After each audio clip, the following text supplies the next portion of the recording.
سورۃ القمر مکی صورت ہے۔ ہجرت سے پہلے اس کا نزول ہوا۔ قرآن پاک کی ترتیب کے اعتبار سے اس کا نمبر 54 ہے۔ قرآن پاک کے نازل ہونے کے اعتبار سے اس کا نمبر 37 ہے۔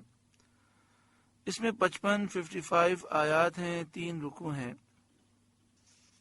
ایک قول یہ ہے کہ سورہ قمر کی ایک آیت سیہزم الجمع یہ مدنی ہے، ہجرت کے بعد اس کا نزول ہوا۔ باقی سورت مکی ہے۔ 342 کلمات ہیں اس سورہ مبارکہ میں، 1423 حروف ہیں۔ بسم اللہ الرحمن الرحیم، اللہ کے نام سے شروع جو نہایت مہربان رحم والا۔ اقتربت الساعۃ وانشق القمر، پاس آئی قیامت اور شق ہو گیا چاند، یعنی قیامت کے نزدیک ہونے کی نشانی ظاہر ہوئی کہ نبی کریم صلی اللہ علیہ وآلہ وسلم کے معجزے سے چاند شق ہو گیا، 2 ٹکڑے ہو گیا، 2 پارہ ہو کر شق القمر، جس کا اس آیت میں بیان ہے۔ نبی کریم صلی اللہ علیہ وآلہ وسلم کے معجزات باہرہ واضح معجزات میں سے ایک معجزہ ہے۔ اہل مکہ نے حضور سید عالم صلی اللہ علیہ وسلم سے ایک معجزے کی درخواست کی تھی، تو حضور صلی اللہ علیہ وآلہ وسلم نے چاند شق کر کے دکھایا۔ چاند کے 2 حصے ہو گئے، ایک حصہ دوسرے سے جدا ہو گیا، اور فرمایا کہ گواہ رہو۔ قریش نے کہا محمد مصطفیٰ صلی اللہ علیہ وسلم نے جادو سے ہماری نظر بندی کر دی ہے۔ اس پر انہی کی جماعت کے لوگوں نے کہا کہ اگر یہ نظر بندی ہے تو باہر کہیں بھی کسی کو چاند کے 2 حصے نظر نہ آئے ہوں گے۔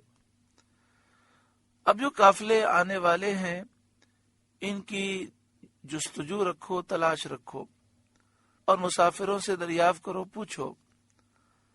اگر دوسرے مقامات سے بھی چاند شق ہونا دیکھا گیا ہے تو بے شک معجزہ ہے۔ چنانچہ سفر سے آنے والوں سے دریافت کیا، انہوں نے بیان کیا کہ ہم نے دیکھا کہ اس روز چاند کے 2 حصے ہو گئے تھے۔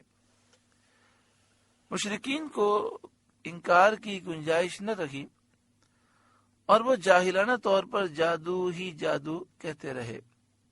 صحاح کی احادیث کثیرہ میں اس معجزہ عظیمہ کا بیان ہے، اور خبر اس درجہ شہرت کو پہنچ گئی ہے کہ اس کا انکار کرنا عقل اور انصاف سے دشمنی ہے اور بے دینی ہے۔ وَإِن يَرَوْا آیَةً يُعْرِضُوا، اور اگر دیکھیں کوئی نشانی تو منہ پھیرتے ہیں۔ یعنی یہ اہل مکہ نبی کریم صلی اللہ علیہ وآلہ وسلم کی سچائی اور نبوت پر دلالت کرنے والی کوئی بھی نشانی دیکھتے ہیں تو اس سے منہ پھیرتے ہیں، اس کی تصدیق اور نبی علیہ السلام پر ایمان لانے سے منہ پھیر لیتے ہیں۔ ایمان نہیں لاتے، اس کو سچ نہیں مانتے، اس کی تصدیق نہیں کرتے۔ وَيَقُولُوا، اور کہتے ہیں، سحر مستمر، یہ تو جادو ہے چلا آتا، یہ تو ایک جادو ہے جو پہلے سے چلا آ رہا ہے۔ وَكَذَّبُوا، اور انہوں نے جھٹلایا، نبی کریم صلی اللہ علیہ وسلم کو جھٹلایا اور ان معجزات کو جھٹلایا جو اپنی آنکھوں سے انہوں نے دیکھے۔ وَاتَّبَعُوا أَهْوَاءَهُمْ، اور اپنی خواہشوں کے پیچھے ہوئے، یعنی اپنی خواہشوں کے پیچھے وہ چلے۔ وہ باطل چیزیں جو شیطان نے ان کے دل میں ڈالی تھیں، ان باطل وسوسوں کے پیچھے وہ چلے۔ شیطان نے ان کے دل میں یہ بات ڈالی تھی کہ اگر نبی کریم صلی اللہ علیہ وآلہ وسلم کے معجزے کی تصدیق کر دیں تو پھر سارے عالم میں حضور سردار بن جائیں گے اور قریش کی کچھ بھی عزت قدر باقی نہ رہے گی۔ وَكُلُّ أَمْرٍ مُسْتَقِرٍ، اور ہر کام قرار پا چکا ہے، ہر کام قرار پا چکا ہے، وہ اپنے وقت پر ہونے ہی والا ہے، کوئی اس کو روکنے والا نہیں۔ سید عالم صلی اللہ علیہ وسلم کا دین غالب ہو کر رہے گا۔ وَلَقَدْ جَاءَهُم مِّنَ الْأَنبَاءِ مَا فِيهِ مُزْدَجَرٌ، اور بے شک ان کے پاس وہ خبریں آئیں جن میں کافی روک تھی۔ ان کے پاس پچھلی امتوں کی خبریں آئیں، وہ امتیں جو اپنے رسولوں کی تکذیب کرنے کی وجہ سے ہلاک ہو گئیں۔ ان کے پاس ایسی خبریں آئیں پچھلی امتوں کی، ان کی ہلاکت کی، ان کی بربادی کی، کہ یہ خبریں کفر سے، انکار سے، تکذیب سے روکنے والی ہیں اور انتہا درجے کی نصیحت ہیں۔ وَلَقَدْ جَاءَهُم مِّنَ الْأَنبَاءِ مَا فِيهِ مُزْدَجَرٌ، اور بے شک ان کے پاس وہ خبریں آئیں جن میں کافی روک تھی۔ حکمتٌ بالغۃ فما تغنی النذر، انتہا کو پہنچی ہوئی حکمت، پھر کیا کام دیں ڈر سنانے والے۔ یعنی ایسی اس میں عبرتیں تھیں دیگر قوموں کے حال میں، لیکن ان لوگوں نے ان عبرتوں سے سبق حاصل نہ کیا۔ فَتَوَلَّ عَنْهُمْ، تو آپ ان سے منہ پھیر لیں، چونکہ وہ نصیحت اور انذار سے پند پذیر ہونے والے نہیں، ایمان لانے والے نہیں۔ حضرت صدر افاضل مولانا نعیم الدین مراد آبادی علیہ رحمہ تفسیر خزائن عرفان میں لکھتے ہیں، وَكَانَ هَذَا قبل الامر بالقتال ثم نسخ، یہ حکم جہاد کے حکم آنے سے پہلے تھا، پھر اسے منسوخ کر دیا گیا۔ یوم یدعو الداعی الی شیء نکر، جس دن بلانے والا ایک سخت بے پہچانی بات کی طرف بلائے گا۔ یعنی حضرت اسرافیل صخرائے بیت المقدس پر کھڑے ہو کر ایک سخت بات کی طرف بلائیں گے جس کی مثل سختی کبھی نہ دیکھی ہوگی، اور وہ قیامت کی ہولناکی اور حساب کتاب کی سختی ہے۔ خش عن ابصارهم یخرجون من الاجداث، نیچی آنکھیں کیے ہوئے قبروں سے نکلیں گے۔ کأنہم جراد منتشر، گویا کہ وہ جراد ہیں پھیلی ہوئی۔ جراد ٹڈی کو کہتے ہیں۔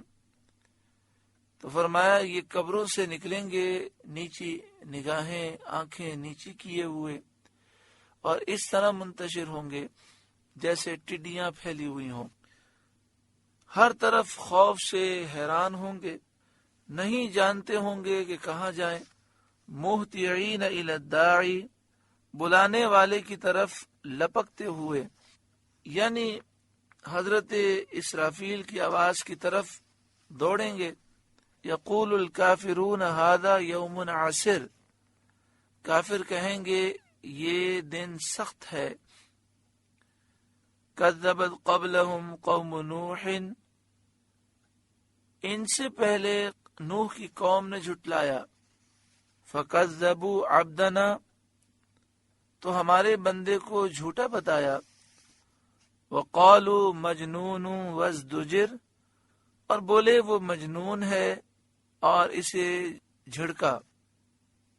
یعنی کفار قریش، کفار مکہ سے پہلے کافروں نے حضرت نوح علیہ السلام کو جھٹلایا، اور جب آپ نے انہیں نصیحتیں کی تو انہوں نے کہا کہ یہ تو مجنون ہے، اور آپ کو دھمکی دی کہ اگر تم اپنے پند و نصیحت اور واعظ و دعوت سے باز نہ آئے تو ہم تمہیں قتل کر دیں گے، سنسار کر ڈالیں گے۔ فدعا ربہ انی مغلوب فانتصر، تو اس نے اپنے رب سے دعا کی کہ میں مغلوب ہوں، تو میرا بدلہ لے۔ ففتحنا ابواب السماء بماء منہمر، تو ہم نے آسمان کے دروازے کھول دیے زور کے بہتے پانی سے۔ وہ پانی جو 40 دن تک برستا رہا، 40 دن تک مسلسل بارش ہوئی، وَفَجَّرْنَا الْأَرْضَ عُيُونًا، اور زمین چشمے کر کے بہا دی، یعنی زمین سے اس قدر پانی نکلا کہ تمام زمین چشموں کی طرح ہو گئی۔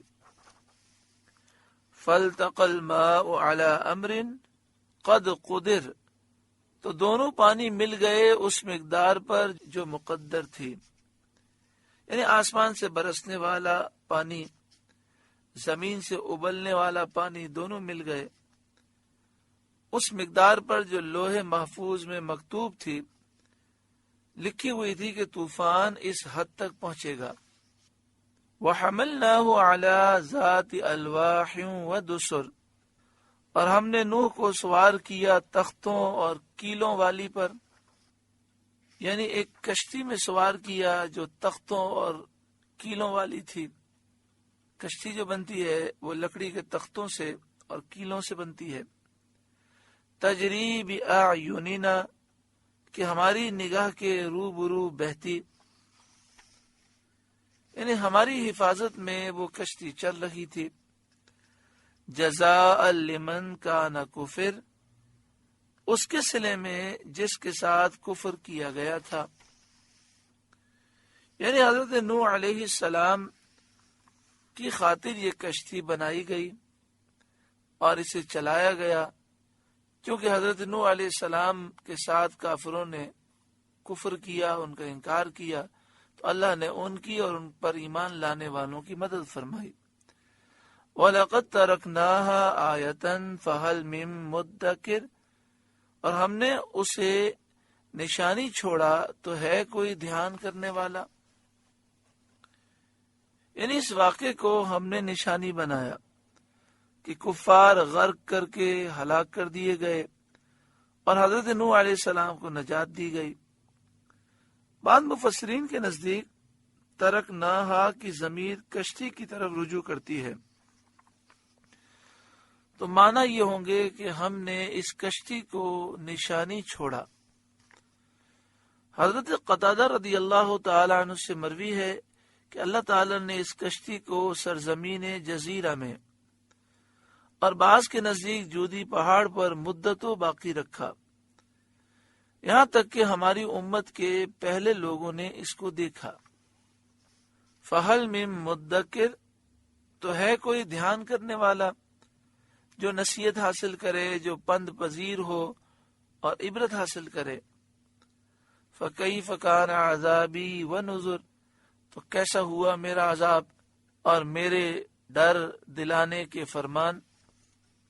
وَلَقَدْ يَسَّرْنَا الْقُرْآنَ لِلذِّكْرِ فَهَلْ مِن مُدَّکِرٍ، اور بے شک ہم نے قرآن یاد کرنے کے لیے آسان فرما دیا، تو ہے کوئی یاد کرنے والا۔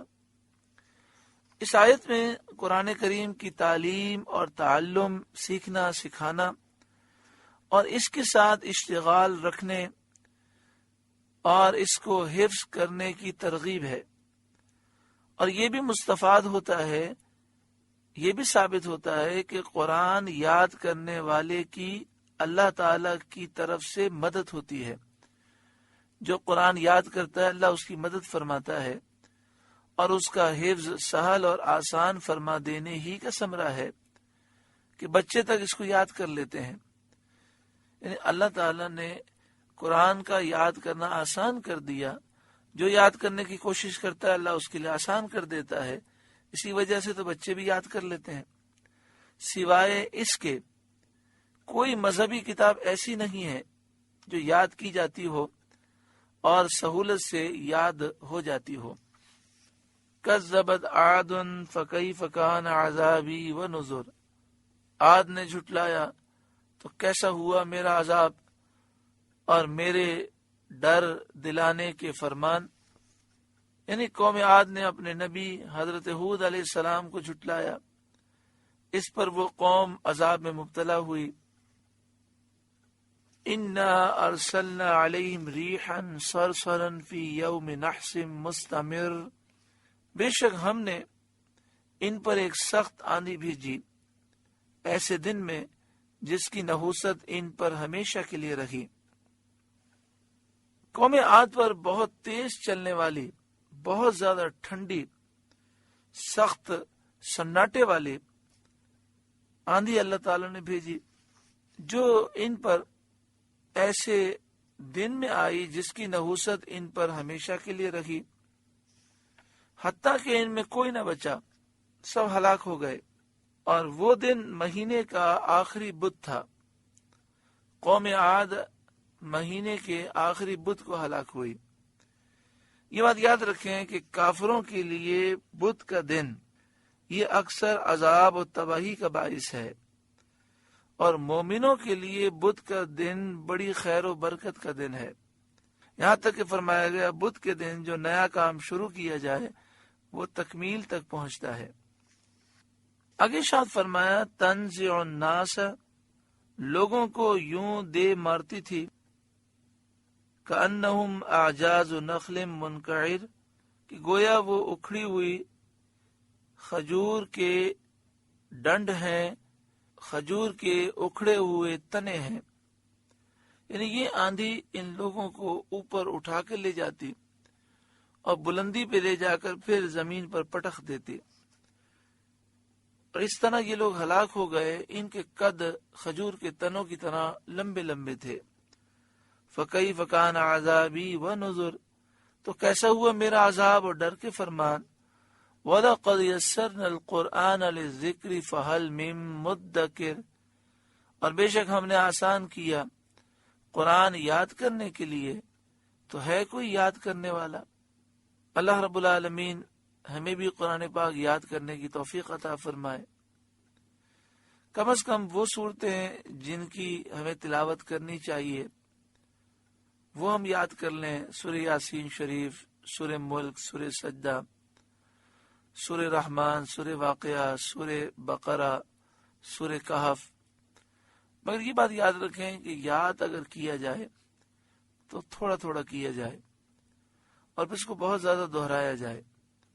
خاص طور پر وہ صورتیں جو ہمارے معمول میں ہیں، پڑھنے میں ہیں، اگر وہ یاد کر لی جائیں اور ہم اس کی تلاوت کریں، مثلا ہر جمعۃ المبارک سورہ کہف پڑھ لیں، ہر 3 دن کے بعد یا 4 دن کے بعد سورہ بقرہ پڑھ لیں، روزانہ سورہ یاسین شریف پڑھیں، مغرب اور عشاء کے درمیان سورہ سجدہ، سورہ ملک پڑھ لیں، رات کو سونے سے پہلے سورہ واقعہ پڑھ لیں، فجر کے وقت سورہ فجر پڑھ لیں، تو انشاءاللہ ان کو یاد کر لیں گے تو بھولیں گے نہیں۔ اور پھر یہ بات یاد رکھیں کہ جب کوئی شخص کسی چیز کو یاد کر لیتا ہے اور کئی سالوں تک مسلسل پڑھتا ہے تو وہ اتنی پختہ ہو جاتی ہے، پھر کبھی بھولتا نہیں ہے۔ پھر مزید اگر یاد کرنا چاہیں تو اس کا طریقہ کار یہی ہے کہ تھوڑا سا یاد کیا جائے اور اس کو خوب دہرایا جائے، تاکہ قرآن مجید فقان حمید جو ہم نے یاد کیا وہ بھولے نہیں۔ ایک روایت میں یہ ہے کہ جو شخص قرآن پاک یاد کرنا شروع کرے اور اس نے بھی ایک آیت یاد کی ہو یا بھی کوشش کی ہو اور اس کا انتقال ہو جائے تو قبر میں اللہ تعالیٰ ایک فرشتہ مقرر کرتا ہے جو اسے قرآن یاد کراتا ہے۔ جب کل بروز قیامت وہ اٹھے گا تو حافظ قرآن ہو کر اٹھے گا۔ وَلَقَدْ يَسَّرْنَا الْقُرْآنَ لِلذِّكْرِ فَهَلْ مِن مُدَّكِرٍ، اور بے شک ہم نے آسان کیا قرآن یاد کرنے کے لیے، تو ہے کوئی یاد کرنے والا۔ سورہ قمر کا پہلا رکوع مکمل ہوا۔ اللہ تعالیٰ اس رکوع کے نور سے ہمارے قلوب کو روشن منور فرمائے۔ اللہ تعالیٰ ہمیں قرآن پاک کا حافظ بعمل بنائے اور قرآن پاک یاد کر کے سمجھ کر اس پر عمل کی توفیق عطا فرمائے۔ جب کل بروز قیامت ہم اٹھیں تو اللہ تعالیٰ ہمیں حافظوں کے زمرے میں شامل فرمائے۔